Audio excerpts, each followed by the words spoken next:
So today I'm going to be watching this video that I thought had an interesting title. It really made me want to watch it. It's called Don't Come to Poland Without Knowing These 20 Things. So yeah, I'm really hoping to come to Poland later this year, maybe in the summer sometime. Got a lot of planning to do and things like that, but hopefully we can get there. So I'm interested to see what these things you should know before going to Poland. Tell me if there's any other things I should know before going to Poland that's important, or tell me what you think about the things on this list as well. Hello and welcome to Love My Poland. You know, after my last video on things I miss and don't miss about living in Houston, Texas and moving to Poland, I was thrilled to see how many Americans commented on how great it would be to visit Poland one day. And I got at least a dozen direct questions asking me how to legally move to and work in Poland. As an American, these comments were invigorating to me, and I can't help but wonder if Poland is America's best friend in the European Union. If you ask me, it definitely is. And when we look at the world from the Polish perspective, there's no doubt that America is Poland's best friend.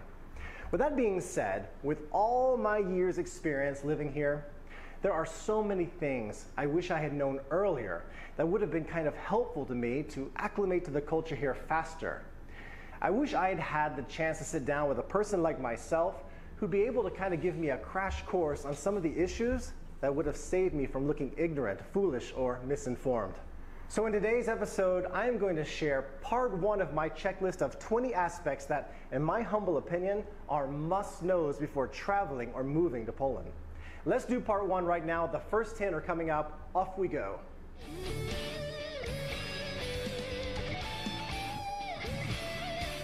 Number one, let's start with something that is still a problem for me. My Polish is not perfect by any means. I'd like to speak a lot better than I do. However, I can name about 5 English native speakers right now living in Poland who've been here maybe as long as I have, maybe longer, who can neither understand nor speak this language. It's mind-boggling to me. Polish is difficult. It's incredibly difficult, but a basic conversational level is easy to reach with just a little bit of effort. Invest in some lessons early on. In my first 6 months, I did 5 hours a week one-on-one with a really nice male teacher. It helped tremendously.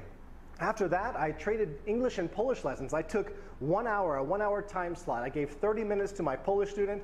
The Polish student taught me Polish for 30 minutes. We divided the hour. No money was lost, no time was lost. Everybody was happy. Number two. Yeah, I think that's important. No matter what country you're going to, wherever you're going to live, it's always important to learn the language, I think it's like, why not? You should. It's like, not only is it good to be respectful to that country, it's actually good for your brain, good for your health. When you're learning a language, it really activates something in your brain. And like, for me, when I learned Malaysian, I felt so motivated, so happy, like every day learning new things, even if it's a couple words. I feel like you really achieve something. So especially go to Poland, if you have the chance to go there and live there, I feel like you should definitely learn the language. What about if someone's going on holiday? If I go on holiday, do you think it's worthwhile to learn a lot of the language? Do you think you can get by with English? I would definitely be learning some before I go. But tell me what you think about that. Don't make the mistakes that I did early on in my 20s. No chewing gum and popping bubbles while talking to anyone. It's just frowned upon here. And definitely keep your hands out of your pockets when you're talking to somebody. These are culture rules that I have yet to see change very much here in Poland. Just don't go there. Number 3, stay away from politics. Really, do not go there. I don't care how hard your Polish friend asks you to discuss your views on Polish politics. Like, hey Russell, who are you for, Andrzej Duda or Rafał Trzaskowski? It's so easy to step in it there. I can honestly tell you that in 15 straight years of living in Poland, I have never ever done a lesson on politics. And I always change the subject when the issue arises. The fact is, the political atmosphere is quite tense in Poland presently. It's really a lot like the Republican-Democrat divide we have in the USA. It's simply a very risky move. Do be careful.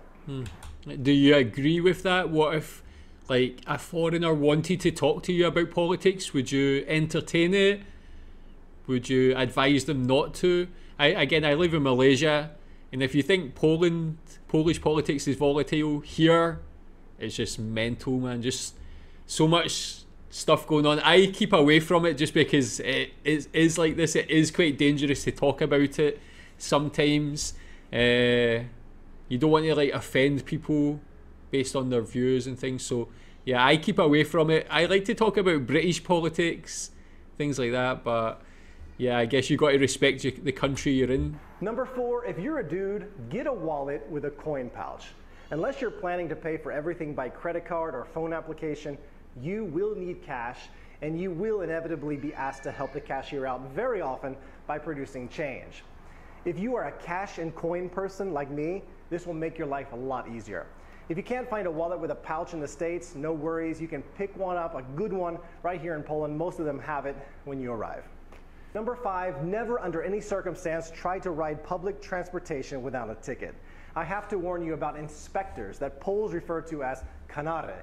These guys intentionally dress, how can I say it? They dress down, way down, to look like people you would never imagine work for the authorities. And they are good at catching people. For instance, the tram is moving along, they quickly stand up from their seats, they whip out their ID badges, and they go right up to you with their palms out. A British friend of mine was caught last winter, and after a near fist fight with the inspector, he was physically helped off the tram.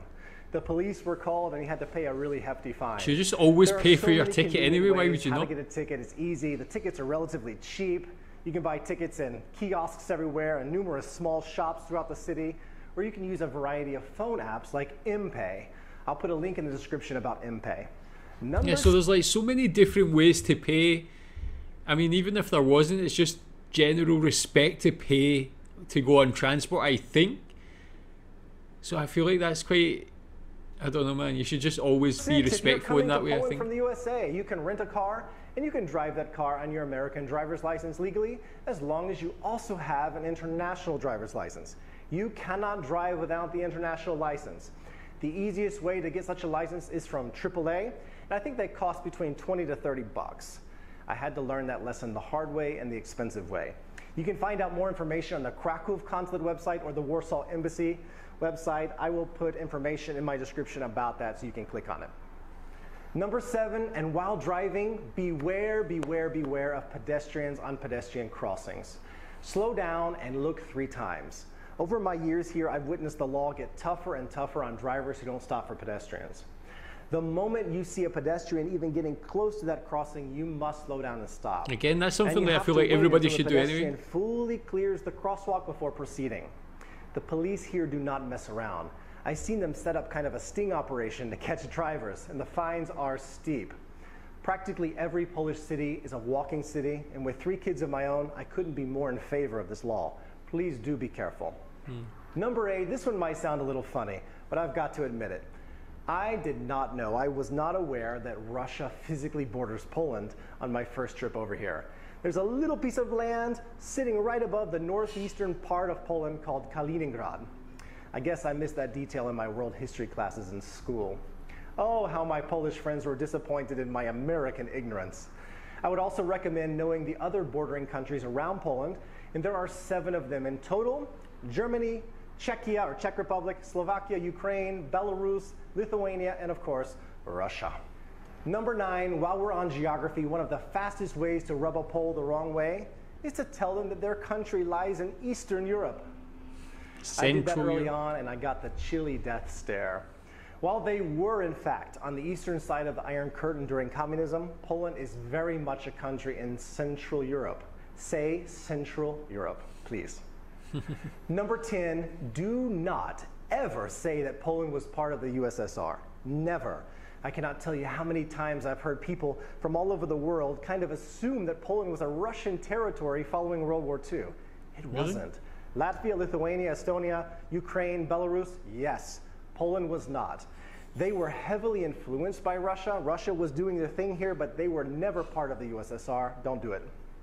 All right, so that's part 1. That's the first 10. The second 10 examples that I'm going to give you are coming in my next video. It should be... Okay, so maybe I'll watch that one if you want to see that one as well. But I feel like a lot of them are just common sense things that everybody should follow in every country. Like, pay for your transport tickets, drive carefully, different things like that. It's like, no matter what country, you should just be like hugely respectful just be a generally civil person. So yeah, I feel like I could easily follow all of them. Quite interesting.